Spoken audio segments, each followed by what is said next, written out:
HPV vaccine, papilloma virus என்று சொல்லக்கூடிய இந்த வைரஸ் வேக்சின் இருக்கான்னு கேட்டால் இருக்குது. பெண் பிள்ளைகள் இந்த வேக்சினை எடுப்பது மிக மிக அவசியமாக இருக்குது. பெரும்பாலும் சின்ன பிள்ளைங்களை தான் தாக்கும் இந்த வைரஸ்.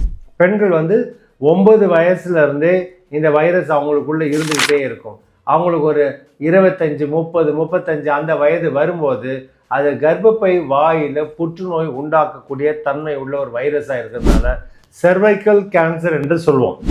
இது எப்படிப்பட்ட நோய் அவங்களுக்கு அறிகுறி தெரியும் அப்படின்னு கேட்டிங்கன்னா, மோஸ்ட்லி 90% ஸ்கின் லீஷன்ஸ் மாதிரி தான் தெரியும். அந்த மருவே புற்றுநோயாக மாறலாம். இதுக்கு நம்ம என்ன பண்ணலாம் அப்படின்னா, 9 வயது தொடங்கி ஆண் பிள்ளை ஆனாலும் பெண் பிள்ளை ஆனாலும் பள்ளிக்கூட பசங்க எல்லாருக்கும் 9 வயது தொடங்கி எல்லாருக்கும் பாப்பிலோமா வைரஸ் வேக்சினை நம்ம போடுவது மிகவும் அவசியமாக இருக்கும்.